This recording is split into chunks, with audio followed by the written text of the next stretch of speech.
Alam mo, may mga sakit na parang hindi mo maipaliwanag sa salita at isa sa mga pinakamasakit, pinakamatindi sa lahat ay yung sakit ng pagtataksil. Lalo na kung galing sa taong buong-buo mong pinagtitiwalaan, lalo na kung pamilya mo pa. Ang bigat ng tanong na yan, oh. Kasi kapag nangyari yan sa'yo, hindi lang basta sugat ang iniiwan. Malalim to at sobrang personal. Isipin mo, kung isang estranghero yung nanakit sa'yo, masakit, oo. Pero kapag galing sa pamilya mo, sa kaibigan mo, sa taong pinapasok mo sa mundo mo, iba. Parang may nababasag sa loob-loob mo na hindi mo alam kung paano pabubuuhin ulit. Okay, mula sa nararamdaman nating yan, pasukin natin ang isang partikular na kwento mula sa Biblia. Isang trahedya na nangyari sa loob mismo ng palasyo, sa pamilya ng isang hari. So kilalanin muna natin yung mga bida sa kwento.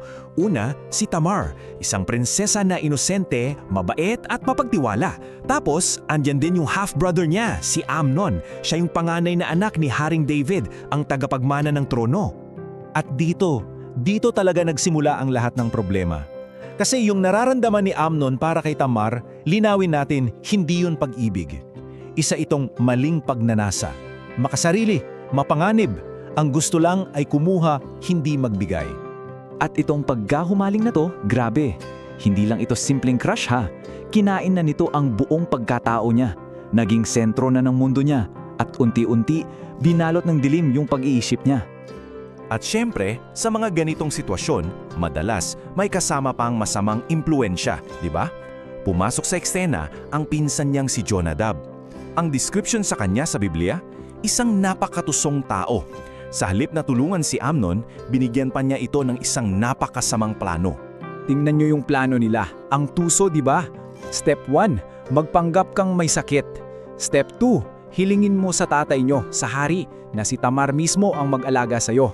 Step 3, pag nando na siya, ihiwalay mo siya sa lahat. Perfect trap. Ginamit nila yung kabaitan ni Tamar laban sa kanya. At dahil mabait at masunurin si Tamar, pumunta siya. Inutos ng hari eh. Ginagawa niya lang naman ang tungkulin niya para sa kapatid niyang may sakit. Wala siyang kaalam-alam na naglalakad na pala siya papasok sa isang patibong. Nung sila na lang dalawa, doon na lumabas ang tunay na balak ni Amnon. Nagmakaawa si Tamar, nangatwiran siya. Sinabi niya kung ano ang tama, pero binaliwala niya lahat yon. Pinili ni Amnon ang sarili niyang pagnanasa, at sa isang iglap, sinira niya ang lahat. Akala mo yun na yung pinakamasaklap na parte? Teka muna. Kasi yung mga nangyari pagkatapos noon, yun ang mas nakakagimbal. Ito ang nakakaloka.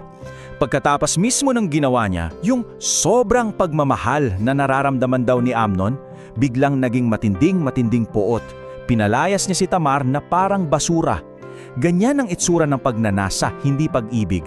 Kapag nakuha na ang gusto, wala nang halaga. At anong ginawa ng tatay nila, si Haring David?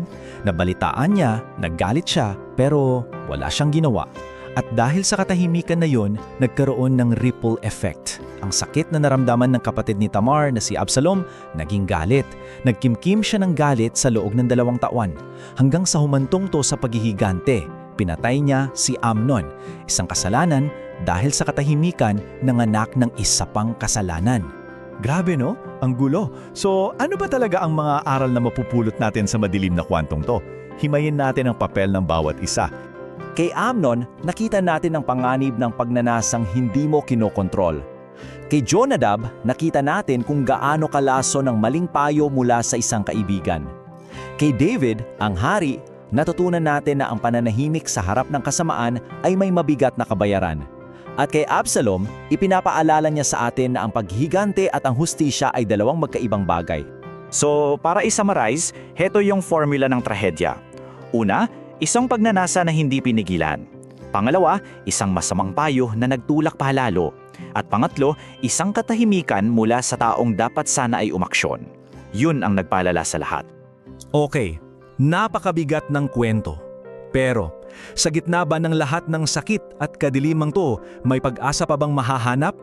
At paano natin ito magagamit sa mga sarili nating buhay? At ito yung pinakamahalagang tandaan sa kwentong to, lahat ng tao nag-fail. Pero ang kabiguan ng tao ay hindi nangangahulugang kabiguan ng Diyos. Kahit pakiramdam mo na antala ang hustisya, Kahit pakaramdam mo mag-isa ka sa sakit, hindi siya nawawala, hindi siya nanahimik. At ito na siguro ang tanong na iiwan ko sa iyo. Kung ilalagay mo ang sarili mo sa sitwasyong to, sino ka kaya sa kanila? Ikaw ba si Amnon na nagpapadala sa tukso? Si Jonadab na nagbibigay ng masamang payo? O si David na nananahimik na lang para iwasan ang gulo? Ang haman sa atin ay maging boses para sa tama. At para sa iyo na marahil ay nakaranas ng ganitong klase ng sakit ng pagtataksil, pakinggan mo to. Yung sakit na dinulot sa iyo, hindi yun ang magsasabi kung sino ka. Hindi yun ang dulo ng kwento mo. Oo, maaring nasaktan ka, pero hindi ka lampas sa paghilom. May pag-asa. Laging may pag-asa.